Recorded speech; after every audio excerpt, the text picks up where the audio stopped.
se da en el espíritu. Entonces, seguir el razonamiento, la filosofía de Hegel exige, como les decía, una buena dosis de especulación, exige una aceptación de ciertos supuestos como incontrovertibles. La dialéctica es el orden de existencia de las cosas, todo existe por lucha de contrarios y superación de esa lucha en la síntesis. Pero también la síntesis da lugar a nuevas oposiciones dialécticas, convirtiéndose en una nueva tesis que genera la antítesis respectiva, de cuya lucha surge una nueva síntesis. Entonces, fíjense, un sistema tan cerrado, porque claro, la totalidad se despliega dialécticamente y eso es inevitable e inobjetable. Y hay los tres grandes momentos de logos, la naturaleza y el espíritu. Y el espíritu finalmente es la recuperación de la primera enajenación, que es la aparición de la naturaleza, dando sentido a todo. Es cerrado también el sistema porque al final la filosofía no está abierta al debate.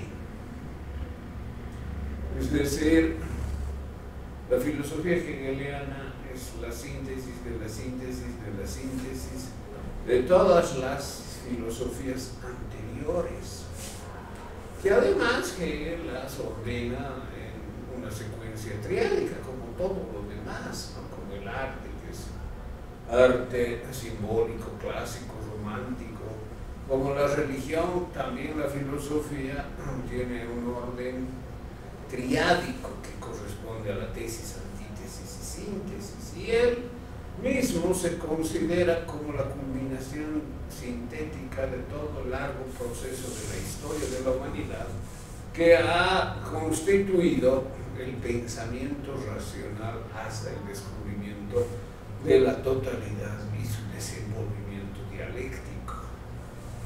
Entonces, después de él, ¿qué cabe? Según él, bueno, ya no mucho, ¿no? Porque ya está develado el movimiento estructural de la idea desde el mundo de las sombras hasta la filosofía, y en la filosofía también se ordena los momentos de tesis, antítesis, síntesis, que corresponden a el mundo antiguo, particularmente la filosofía griega, la latina y lo que él denomina también el momento germánico, que eso además está relacionado con la historia, que tiene también tres momentos, aunque a veces aparecen cuatro, pero el segundo y el tercero se unen: el mundo oriental, el mundo griego, el mundo latino y el mundo germánico. El griego y el latino usualmente se unen para constituir la antítesis del mundo oriental. Entonces, está claro que una filosofía tan detallada, tan cerrada, tan estructurada, que explica todo y que explica a su propio autor como la culminación del saber absoluto, eso es lo peculiar, ¿no? Es decir, la filosofía hegeliana es, según Hegel, el saber absoluto, es decir, el descubrimiento del movimiento dialéctico de la totalidad, desde el mundo de las sombras, el ser, la nada y el devenir, hasta la filosofía y particularmente la filosofía hegeliana. Entonces, es un sistema cerrado que solo da lugar a completar en el detalle este desarrollo dialéctico de la totalidad, posiblemente con otras divisiones triádicas menores en los lugares donde corresponda, pero siguiendo los mismos supuestos de ordenamiento dialéctico y de constitución de las cosas. Bueno, entonces es difícil no entender esto como una ideología, es decir, un conjunto de ideas que dan lugar a un sistema cerrado, además, que ordena y explica la totalidad de las cosas, desde el mundo de las sombras, desde el mundo del logos, hasta la propia filosofía hegeliana. Bueno, entonces aquí vamos a establecer el carácter ideológico marcado por sus supuestos, constituido por sus propios principios de la filosofía hegeliana, y vamos a tomarla como un ejemplo muy elaborado, muy ordenado, muy sistemático, que abarca la totalidad, siendo un sistema de ideas, es decir, una ideología. Bueno, Hegel ha tenido bastante influencia en el pensamiento occidental.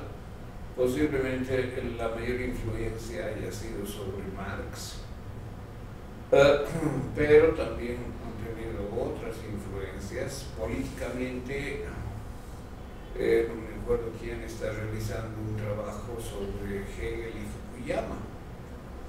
Cabalmente, la influencia de Hegel también puede darse desde un punto de vista de la consumación del sistema político, como se consuma la filosofía hegeliana como síntesis de la síntesis de la síntesis de todo un proceso dialéctico, desde Tales, claro, el surgimiento de la filosofía es en Grecia en el siglo VI a.C. con Tales de Mileto, y desde ese momento se habría desplegado un conjunto de lucha de ideas, oposiciones diádicas respecto de lo que Tales dijo, y bueno, aparecieron después los demás, ¿no? Anaximandro, Anaxímenes, etcétera, como con discursos contrarios y con antítesis a la posición inicialmente formulada. Y así esa dialéctica del pensamiento termina con Hegel, según Hegel, dando cuenta de la totalidad del movimiento. Bueno, entonces, ¿qué cabe esperar?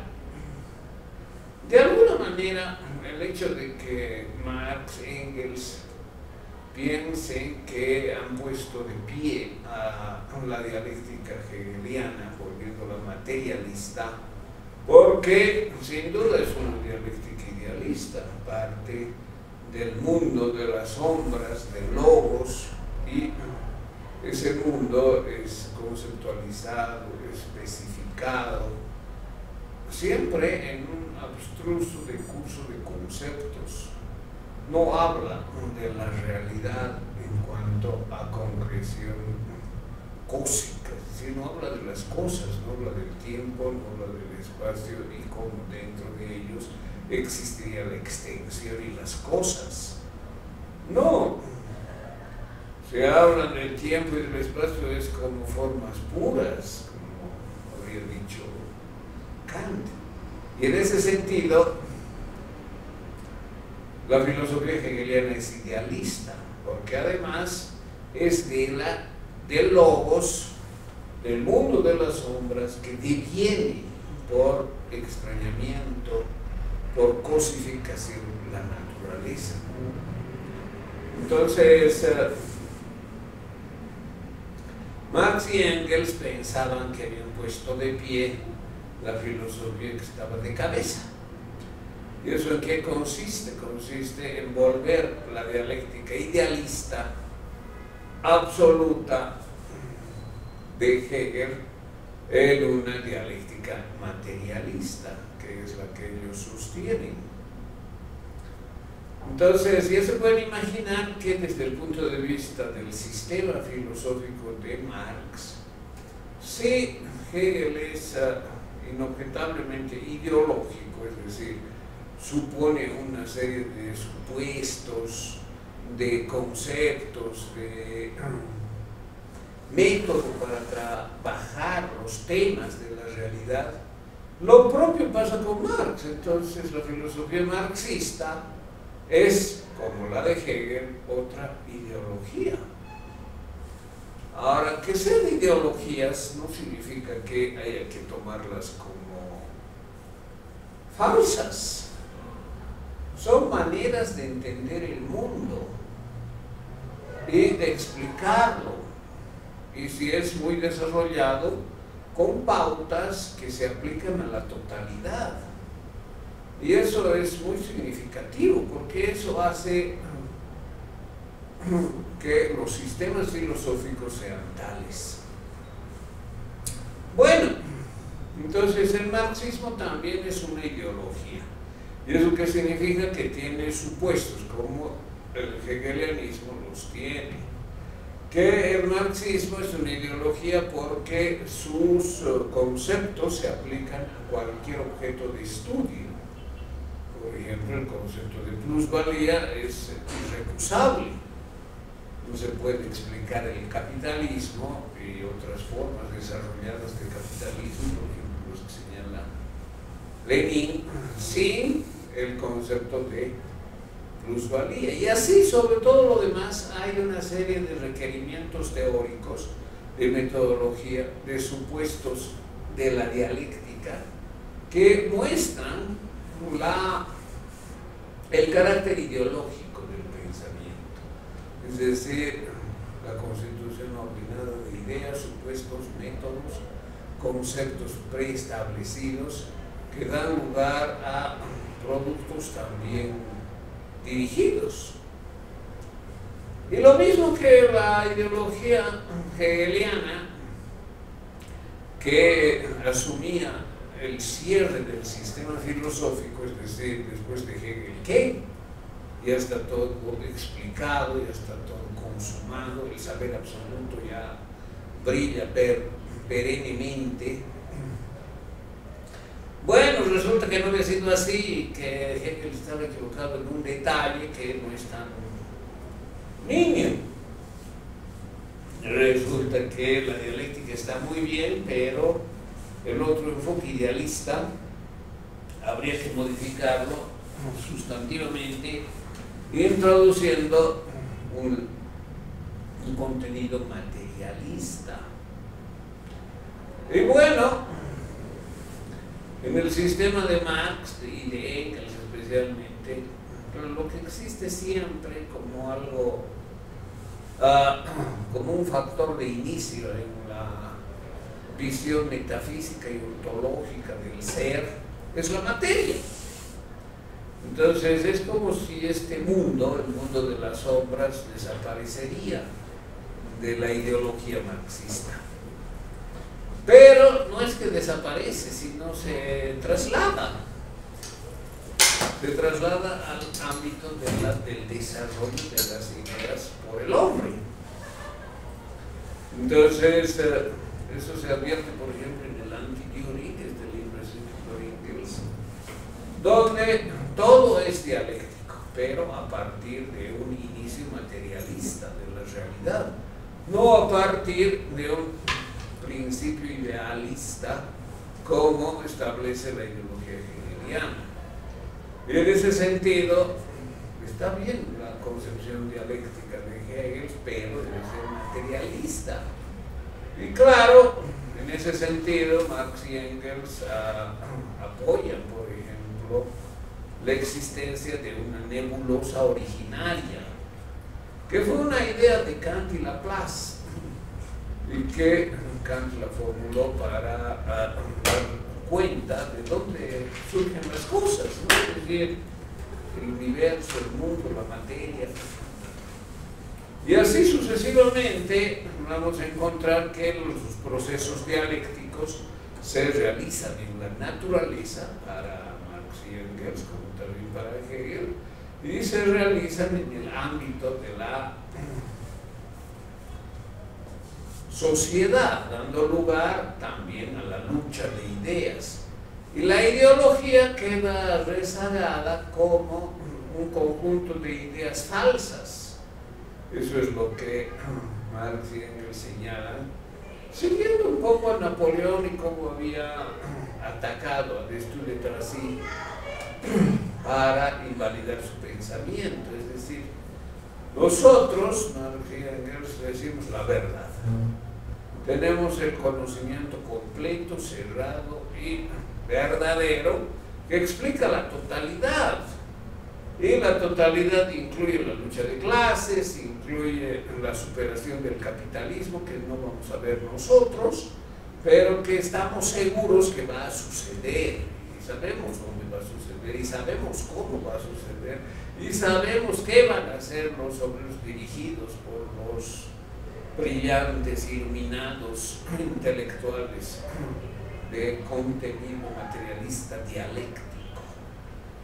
Entonces, hay pues otra ideología en el marxismo, como saber que se autovalida a sí mismo, que establece el carácter científico de sus propias teorías, oponiéndose a la ideología como imagen falsa.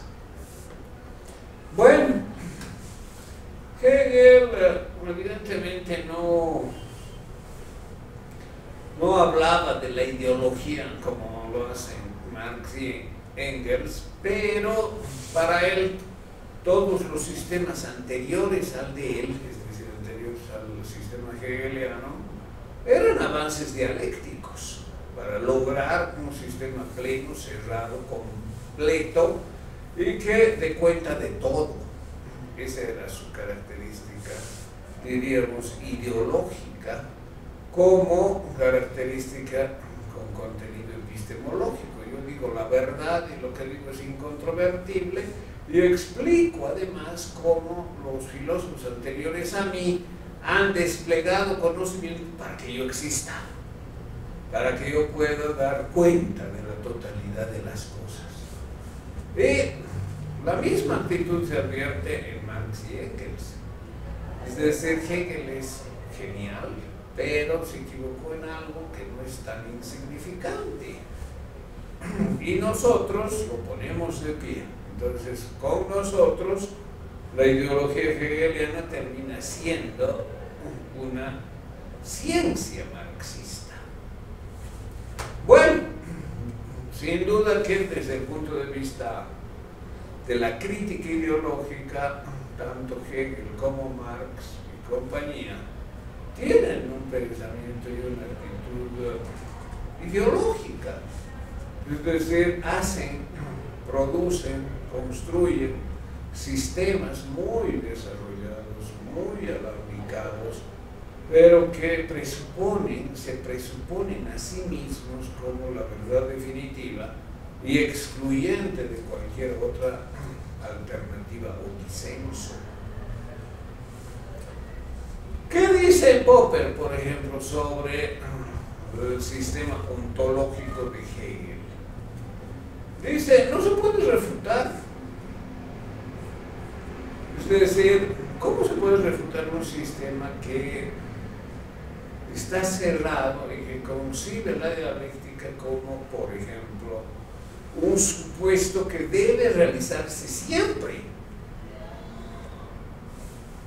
Esos son sus supuestos que la hacen irrefutable.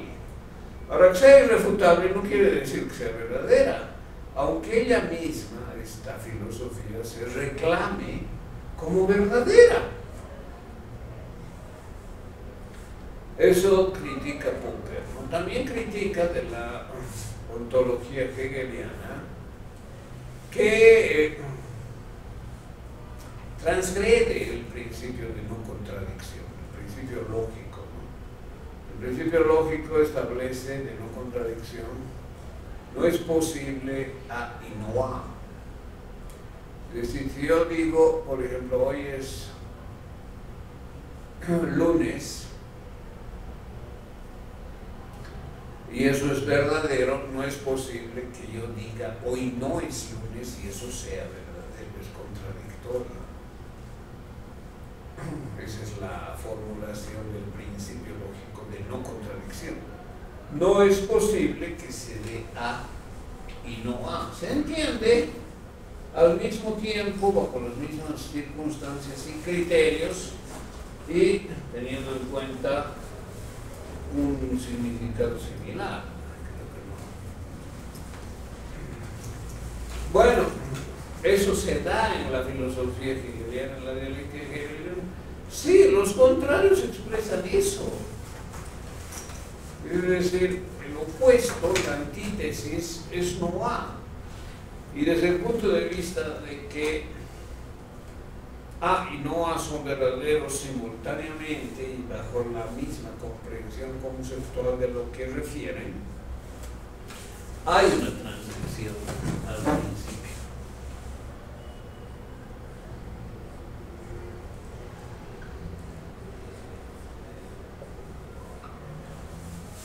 Ese es el principio de no contradicción, que evidentemente la dialéctica lo transgrede, porque la antítesis es la afirmación de lo contrario a la tesis. Y si la antítesis afirma lo contrario a lo que afirma la tesis y ambas son verdaderas, hay esa transgresión. Expresa misticismo, dice esta ideología hegeliana. Claro, a ver, seguramente ustedes han sentido algo raro, ¿no? Cuando se hablaba del mundo de las sombras y cómo se desarrolla dialécticamente, dando lugar al devenir a partir de la oposición inicial del ser, la nada, contra la nada, es decir, las cosas son, pero también se nihilifican, no se vuelven nada. Y la nada en ese sentido es la negación y la antítesis del ser, pero eso se resuelve en el cambio que surge algo, pero ese algo tampoco es definido. Es pues un misticismo abrumador, este pensamiento hegeliano tan además minucioso, 600, 700 páginas de la edición de la ciencia de la lógica. Algunas publicaciones son en 2 tomos, en 3 tomos. Ciencia de la lógica, solo este mundo. Entonces es un misticismo que abruma, identifica lo real con lo racional, esa es otra característica, ¿no? Es decir, nada de lo real está contra la razón, y la razón es la comprensión del movimiento dialéctico que hace surgir la síntesis.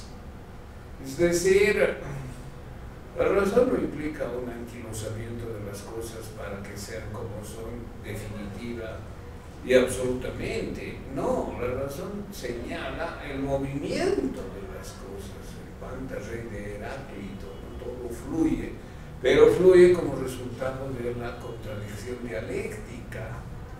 Y en ese sentido es posible explicar la totalidad haciendo uso de la razón. Y por lo tanto, todo lo que existe desde el mundo de las sombras hasta el espíritu mismo, el espíritu absoluto, por ejemplo, es racional. Lo que ha dado lugar a interpretar el sistema hegeliano como un sistema panteísta, por ejemplo, desde una perspectiva más religiosa. Entonces, la visualización de lo real como racional impide la crítica. Lo que tenemos es racional y es resultado de un proceso dialéctico, y si falta algo vamos a llegar a lo real absoluto. Y Hegel, claro, señala eso, ¿no? ¿Qué es la libertad, la democracia? Y claro, su filosofía. Señala también Popper que hay disciplinas científicas, incluso del siglo XX, que va en contra de este sistema, porque, por ejemplo, la teoría de la relatividad podría dar sustento a que las cosas son y no son, pero también puede cuestionar este sistema desde el punto de vista que señala que lo que existe siempre está dado en relación con otras partes, y no necesariamente el decurso tiene que ser, por decir así, este decurso en espiral ascendente, en que todo aparece como desarrollo de este mismo decurso en espiral ascendente, lo que Hegel llama el círculo de círculos, que es el saber absoluto. Es decir, podría haber otros desarrollos ascendentes o descendentes. Es finalmente una pseudociencia, eso dice Popper. Me gusta usar esa palabra porque no es falseable. Popper dice que para que una teoría, un sistema sea científico, debe ser falseable. Y como este sistema parece tan sólido, tan bien constituido y no es refutable, entonces es una pseudociencia. Para Popper también la dialéctica en general es una pseudociencia, como también lo es el psicoanálisis, pseudociencia, porque no hay posibilidad de falsear estos desarrollos teóricos tan minuciosos, tan alambicados y que terminan constituyéndose en ideologías, es decir, en construcciones irrefutables, por lo tanto pseudocientíficas. Bien, hemos hablado del marxismo y cómo el marxismo se constituye en una ideología similar a la de Hegel, con el supuesto de que habría puesto de pie un contenido sustantivo, que es el idealismo, volviéndolo materialismo. Vamos a ver ahora algo que ya he referido en una ocasión, y que se refiere a la praxis como criterio marxista de verdad. Y eso tiene relación con la epistemología, con la gnoseología, pero también con la acción política.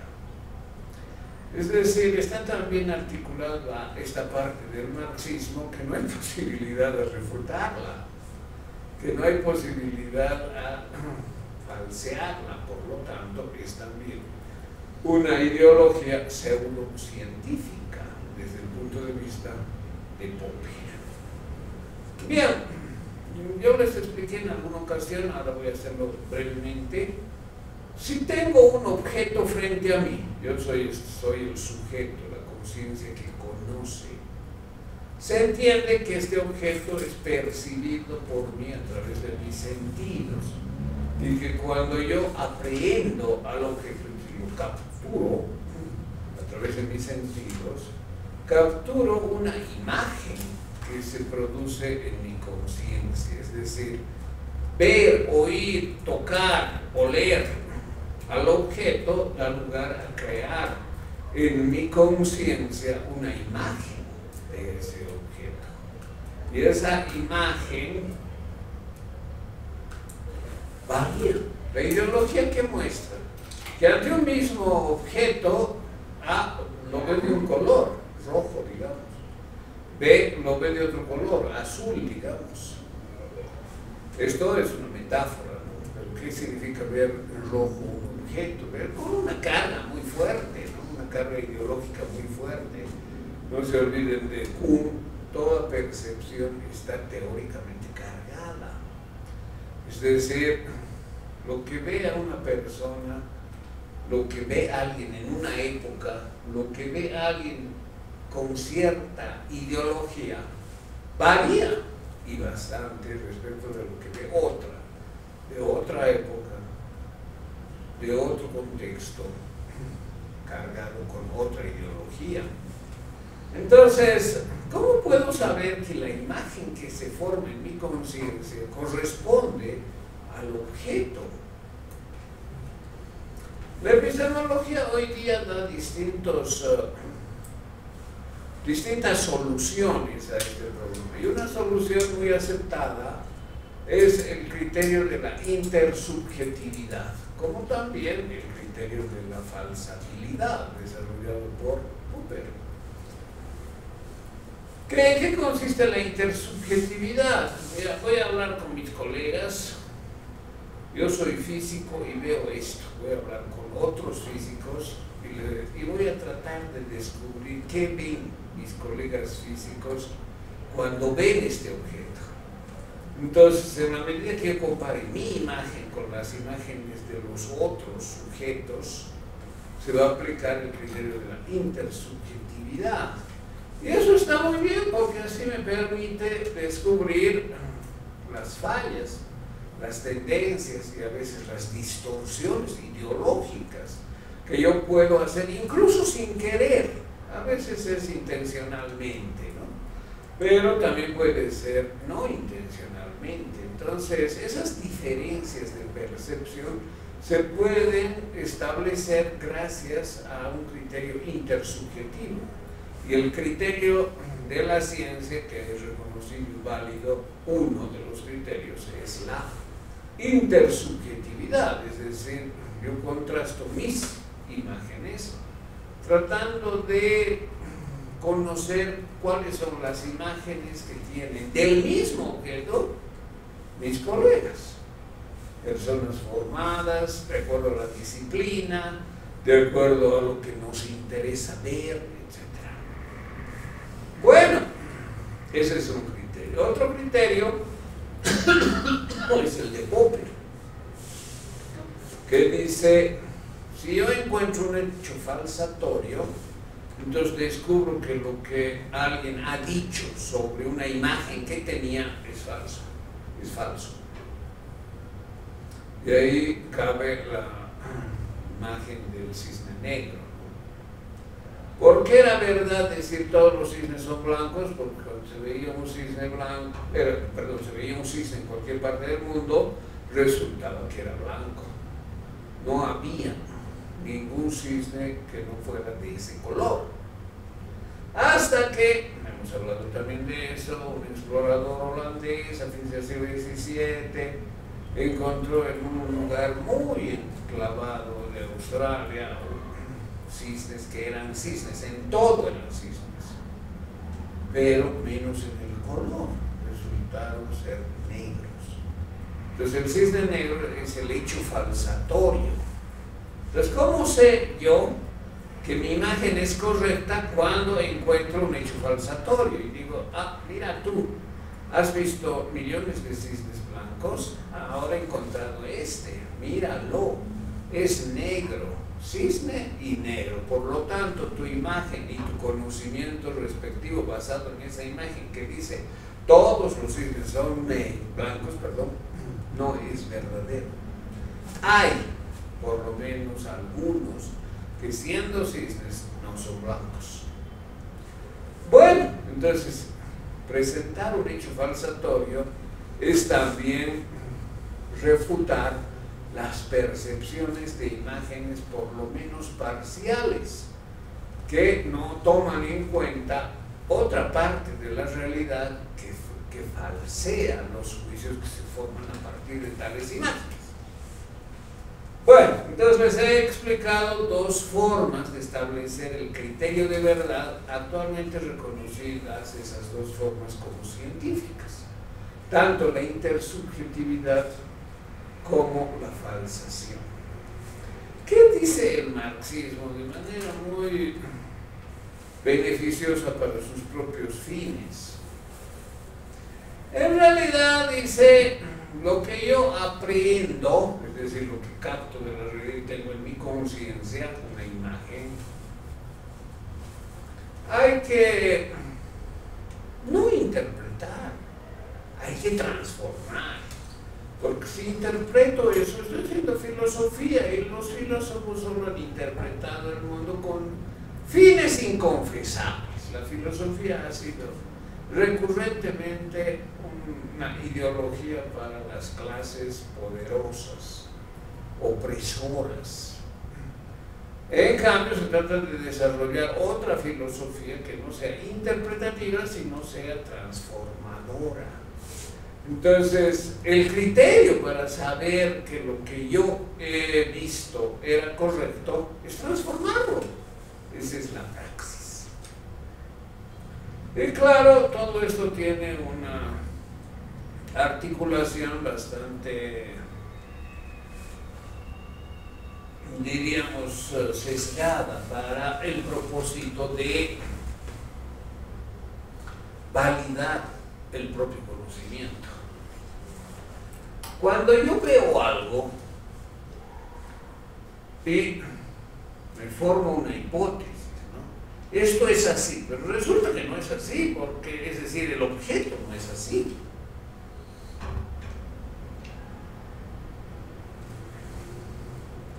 Al objeto que es, por ejemplo, cuadrangular, yo lo veo pentagonal. Y hago una hipótesis, este objeto es pentagonal y lo voy a transformar. Pero resulta que como no es pentagonal, siendo cuadrangular, cuando quiero transformarlo en lo que sea, no puedo. Entonces, cuando no puedo transformarlo en lo que yo quiero porque he partido de una imagen falsa respecto de lo que es el objeto, descubro que mi imagen inicial era errada. Bueno, todo parece que está bien, ¿no? Entonces hay que intentar transformar según hipótesis de transformación. Yo voy a transformar esta hipótesis que lo veo pentagonal para convertirlo en lo que sea, asumiendo que es pentagonal. Pero como no es pentagonal, no voy a poder transformarlo. Porque solamente voy a poder transformarlo cuando yo me dé cuenta cómo es y cómo quiero que llegue a ser. Entonces, como estoy partiendo de un error respecto a cómo es, no lo voy a transformar a lo que quiero que llegue a ser. Y lo propio, ¿no? Lo puedo ver como un círculo, pero es pues un cuadrado, es un objeto cuadrangular, paralelepípedo, si ustedes quieren. Entonces no es un círculo, no es una esfera. Y partiendo de la hipótesis de que sea una esfera o un círculo, no voy a poder transformarlo. Solo cuando lo vea como lo que es y crea una hipótesis de su transformación, es decir, este objeto es cuadrangular y yo lo voy a hacer diferente. Es cuadrangular y lo voy a volver paralelepípedo, es decir, un cuerpo, ya está bien. Y como yo veo lo que es, puedo cambiar eso que está fuera de mí de acuerdo a lo que pretendo cambiar. Y ahí sí tengo éxito. Por lo tanto, cuando tenga éxito cambiando el objeto según el propósito que tengo de que cambie de lo que es a lo que va a ser, entonces ratifico que mi aprehensión inicial, es decir, la imagen que se formó en mi conciencia al principio, era correcta y por eso pude cambiar de lo que era a lo que después es, que es transformar la realidad. Todos los intentos anteriores, partiendo de una hipótesis errada sobre lo que era el objeto, muestran que esas imágenes eran falsas. Y solo cuando vea las cosas como son, las voy a poder cambiar a lo que yo quiero que sean. Ese es el criterio marxista de la praxis, o como criterio de la verdad, o el criterio de la verdad sustentado en la acción. Y a eso se refiere la 11ª tesis de Feuerbach, que es un anexo a la ideología alemana, que nunca publicaron en vida Marx y Engels. Bueno, todo parece muy bien, ¿no? Entonces, primero no seas filósofo que interpreta y produce ideas que no sirven para nada. No seas un filósofo que hace ideología. No seas un filósofo que se basa en imágenes cerradas. Sé un filósofo que transforma. Ese es el sentido de la filosofía. No interpretar, sino transformar. Y cuando tengas éxito transformando algo, es que lo has visto correctamente al principio. Lo has aprendido de una manera objetiva al principio y por eso puedes obrar. Y esto es, pues, absolutamente, diríamos, político, ¿no?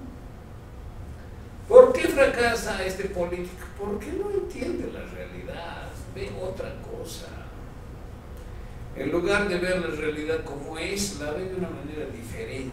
Entonces, el fracaso de este político es su errada aprehensión de la realidad y por eso nunca puede transformarla. ¿Y por qué este político es exitoso? Porque ve las cosas como son. Él las percibe como son y sabiendo cómo son, las puede transformar, se da cuenta de las características fundamentales de las cosas y cómo pueden cambiar, y las cambian. Entonces, la política consiste en la capacidad de captar las cosas como son y de transformarlas. Y eso es también filosofía, como la filosofía es política, sí, y eso es lo que ha enfatizado Althusser, ¿no? Interpretando adecuadamente a Marx, sin duda. Es decir, no se trata de ofrecer nuevas interpretaciones de la realidad, se trata de transformarla efectivamente, y para hacerlo hay que partir de visiones correctas, fieles de los objetos, de manera que los transforme según mis propósitos. Bueno, todo parece muy sólido, ¿no? Pero hay objeciones, ¿no? Primera objeción: que la acción transformadora depende de la fuerza del sujeto. Ya, yo soy un político que ve las cosas como son, pero no tengo fuerza. Bueno, si eres muy buen político, vas a buscar tener fuerza, sí es cierto, ¿no? Entonces voy a tratar de conseguir seguidores, adláteres que repitan mi ideología, que se adhieran a mi visión del mundo y que quieran transformar. ¿Quién sabe por qué razones? Tal vez para su propio beneficio, pero no importa. Entonces, viendo objetivamente las cosas, voy a ver que no tengo fuerza, y un propósito para una transformación ulterior y más compleja va a ser adquirir fuerza, por ejemplo. Bueno, suponiendo que soy muy avesado y soy político que no tiene fuerza y me doy cuenta de que no tengo fuerza y se constituye en un imperativo para mi acción política tener fuerza, logro tener fuerza. Entonces hay mucha gente que me sigue, mucha gente que por cualquier razón está conmigo, tal vez quiere algún cargo cuando yo sea presidente o algo por el estilo, pero no importa. Lo importante es que tenga fuerza. Entonces, como ya tengo fuerza, el objeto que yo quiero transformar, voy a poder transformar. Porque la transformación es un tema de fuerza, no es un tema de visión. La filosofía se ha caracterizado siempre por desarrollar visiones, es decir, interpretaciones. Tiene razón Marx al decir, los filósofos han interpretado, porque la filosofía, la búsqueda de la verdad, es desarrollar contenidos que digan esto A es así, B.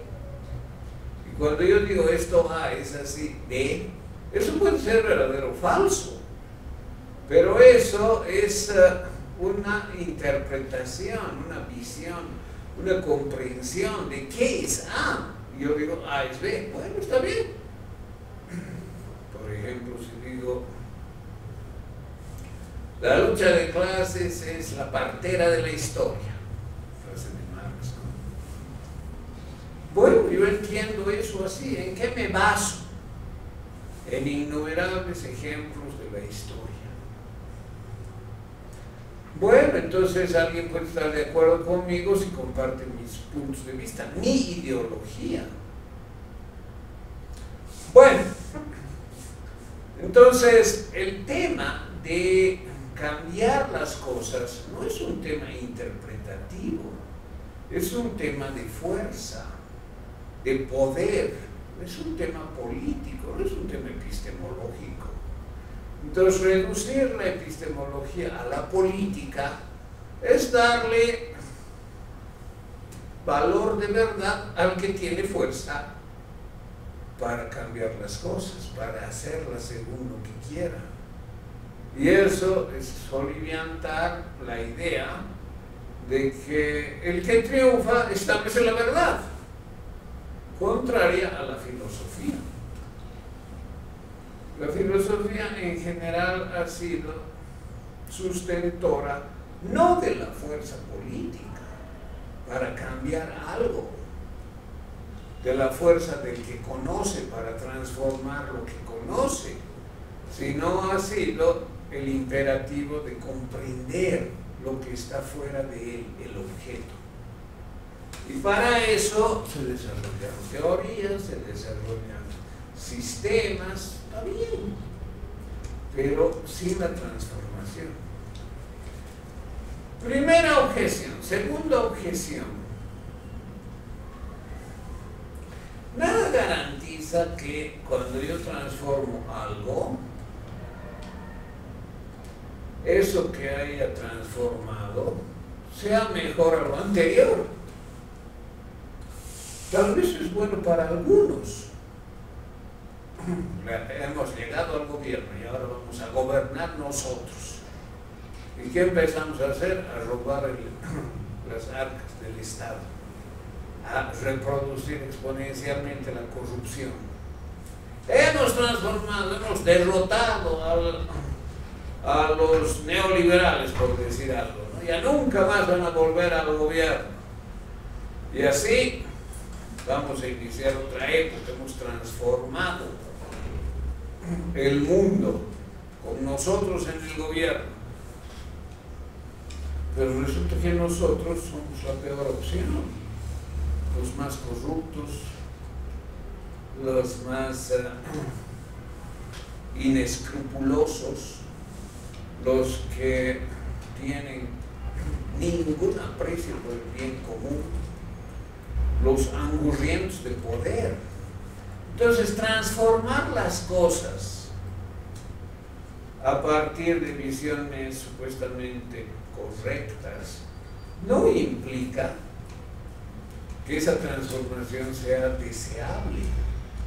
Solo se puede estar de acuerdo con esa transformación a partir del discurso que yo tenga sobre la necesidad de transformación de esa realidad. Quienes no estén de acuerdo con ese discurso de transformación como una transformación de lo peor a lo mejor, no van a estar de acuerdo. Entonces, el tema epistemológico aquí se reduce a un tema ético. ¿Por qué el marxismo es verdadero? Porque defiende la justicia social. Y la justicia social es un tema ético que hay que reivindicar como una obligación del Estado, darle a los que no tienen. Eso dice Dussel. Dussel reivindica el marxismo como un discurso ante todo ético. Pero entonces no estamos hablando aquí de comprensión de la realidad, sino estamos hablando de valores acerca de la realidad. ¿Cuáles valores? La justicia social. Entonces tú no defiendes la justicia social. No, no la defiendo, porque es asistencialismo. Eres de derecha. No te importa el prójimo. Eres un individualista que solo te interesa tu situación. No eres políticamente correcto. No tienes la esencia marxista que busca la transformación para la justicia. Bueno, entonces el tema de la ideología termina convirtiéndose en un tema axiológico. No se trata del discurso, no se trata de la visión, se trata de los valores. Y si tú no tienes valores A, B, C y tienes los valores X, Y, Z, ya no podemos hablar y tú eres mi enemigo. Yo te voy a aplastar porque yo busco transformar las cosas según los valores A, B, C. En el socialismo lo que se ha visto que sus valores reputados como universales, por ejemplo, la justicia social, a cada cual según su necesidad, etc., terminan siendo coartadas para justificar la inédita situación de los que han tenido la fuerza y la habilidad para transformar la situación dada. Bueno, tercera objeción al criterio marxista de verdad como criterio como la praxis. ¿En qué consiste? Que yo vea de manera errada la realidad no implica que necesariamente mi proyecto va a fracasar. Claro que los políticos avesados tienen la capacidad suficiente para encontrar elementos en los objetos que perciben que les facilita realizar su proyecto, su intento, su acción transformadora. Pero, tomando en cuenta la primera objeción que refiere la fuerza como un requisito para cambiar la realidad, si yo tengo mucha fuerza, aunque vea las cosas como no son, las puedo transformar imponiendo lo que quiero. Es decir, aún viendo las cosas como no son, puedo transformarlas si tengo la fuerza y la voluntad lo suficientemente grandes como para cambiar las cosas. Claro que en esos cambios se van a producir muchos obstáculos, ¿no? Porque como yo no he visto bien la realidad y le he transformado a la fuerza, porque tenía la fuerza, resulta que van a haber resistencias. Una condición para que este cambio sea exitoso es que yo prevea las resistencias. Y si no las puedo ver, si no veo las resistencias que haya, que surjan frente a mi proyecto de transformación, es posible que finalmente se diluya. Y que aunque haya un tiempo de vigencia del cambio, termine disolviéndose. O que vea aspectos que los hipostasio, ¿no? Es decir, para mí son tan importantes. Como yo tengo esta identidad étnica, nadie me va a molestar, nadie se va a oponer a mí, porque todos aquí son como yo. Entonces nadie va a cuestionar lo que estoy haciendo porque yo soy como ellos. Fíjense, una apreciación equivocada de la realidad y que sin embargo puede dar lugar a una transformación que por lo mismo no está dirigida a tener sostenibilidad, es decir, a que se mantenga. Bueno, entonces, ¿qué resulta? Que desde el punto de vista de la epistemología,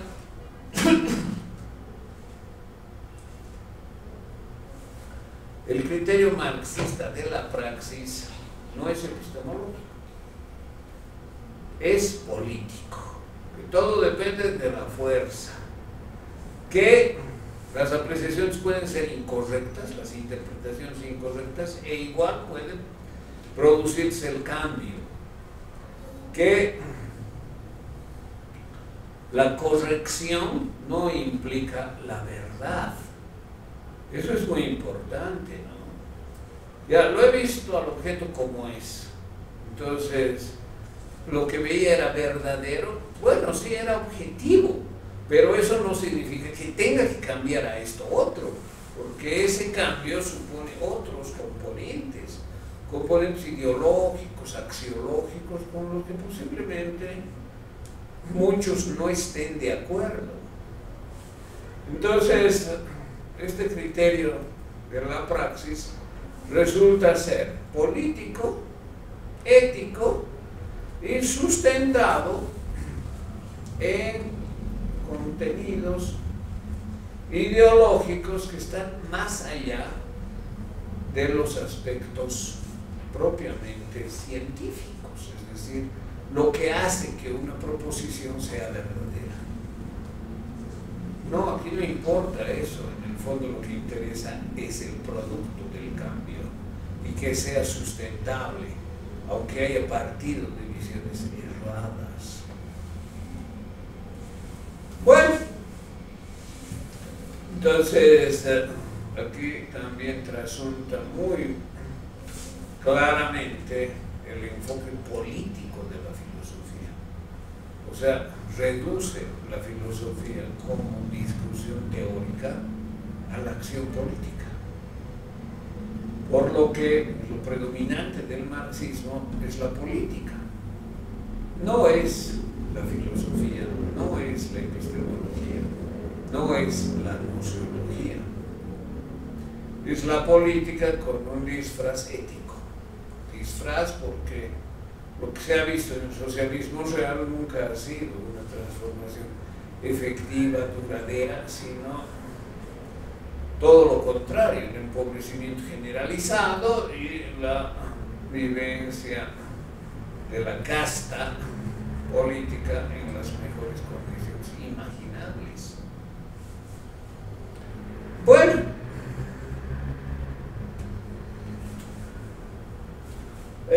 creo que hemos hablado también sobre esto. La ideología, ya estamos terminando. Esto yo creo que no lo vamos a ver porque nos vamos a detener mucho tiempo sobre el golpe de Estado. En Bolivia vino el golpe de Estado en noviembre de 2019. La IA dice que sí. Entonces hay que ser muy inteligente para afirmar que sí, según la IA. Bueno, no es así, ¿no? Pero bueno, aquí hago referencia a cómo en la ideología, lo que habíamos señalado, toda percepción está teóricamente cargada. Es decir, lo que ve una persona no es igual a lo que ve otra. Además, hay algunas referencias a la historia, la física, en distintas disciplinas, que muestran que en la ideología hay siempre sesgos, hay siempre supuestos, hay siempre valores que dirigen el enfoque y la posición. Hay criterios para discriminar, ¿no? Esto no voy a ver, ¿por qué? Porque no me gusta, no es que no me guste, es que realmente niega lo que se afirma contra lo que yo digo. Entonces, la ideología está siempre pletórica de supuestos. Hay una carga teórica en toda aprehensión o en toda captación de las características de los objetos. Hay de parte del sujeto sesgos en la elección de lo que va a ver. Hay rechazo a la falsación. Pero, a ver, entienda de una vez, esto no funciona. Fíjese tal país, fíjese lo que produce. No funciona, no. Para mí funciona. Entonces, negarse a la falsación, tener sesgos en la elección de la base empírica y tener carga teórica en toda percepción, además de supuestos, suposiciones que pueden ser del estilo más pesado, digamos Hegel, lo que hemos visto, llevan a que la ideología se reafirme entre quienes sustentan una visión, entre quienes obstinadamente quieren hacer prevalecer algo que ya ha sido refutado por los datos, ya ha sido rechazado por otras percepciones, ya ha sido cuestionado por la carga teórica. Y eso es habitual entre quienes sostienen posiciones ideológicas, especialmente políticas. Aquí hay algunos ejemplos, ¿no?, que van más allá de la política. Por ejemplo, esta señora norteamericana ha escrito este libro, ¿no? Y habla en este libro de temas políticos y los relaciona con la física cuántica. Fíjense, es realmente increíble. Bueno, que un físico hable de física cuántica y haga reflexiones políticas se puede admitir hasta cierto punto, ¿no? Pero que una neófita en física hable de física cuántica y se refiera a los temas políticos que ella quiere desplegar, desarrollar, enfatizar, que claro, es lo políticamente correcto, ¿no? Es realmente el colmo. Y así está el mundo. No estamos hablando de una persona sin reconocimiento, es una catedrática de Duke University, una de las 10 mejores universidades de Estados Unidos. Y claro, escribe exabruptos como este, ¿no?, diciendo que lo que ella piensa sobre temas de la vida cotidiana es física cuántica, sin saber absolutamente nada sobre física cuántica. Otro ejemplo que habla de lo que sea con gran pompa propagandística es el de Armand, este francés, que despliega un pensamiento totalmente infundado. Entonces, en estos casos es pues muy evidente que lo que dicen es solo ideología. Porque claro, cuanto más un discurso se argumenta con fundamentos de las disciplinas científicas, es mejor. Pero toda esa argumentación resulta totalmente vacía, aparente. Y hay otro, ¿no?, un abogado que habla de la física. Imagínense esos despropósitos. Y todavía dice, no, yo no soy experto en física cuántica. Entonces cállese, pues, si no sabe, si no es experto, si quiere hablar, sea experto, estudie, aprenda, y cuando sepa, le vamos a oír y vamos a ver sus fundamentos. Creen que es una cualidad no ser experto. Si no es experto, cállese, que deje hablar a los que sí lo son. Entonces, la ideología, en el tiempo de la posverdad, que es el tiempo que nos incumbe desde el siglo XXI, incluso antes, es lo que predomina, es lo que aplasta a la filosofía, porque la filosofía es crítica, la filosofía es rigurosa, la filosofía no busca transformar nada, sino entender el mundo como es. La política busca transformar, Pero para ser consciente de cómo se da esa transformación, hay que saber que está basada en ideología. O sea, la ideología es el argumento discursivo para encaminar cualquier proceso de transformación de la realidad.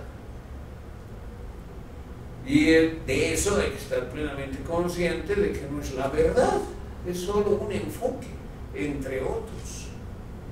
Claro que puede ser muy manipulador. La característica de la posverdad, como hemos dicho en alguna ocasión, es apelar a lo afectivo, a lo emotivo, apelar a la identificación del auditorio con el hablante, para que lo que diga el hablante sea asumido por el auditorio como la verdad. Todas son formas de manipulación.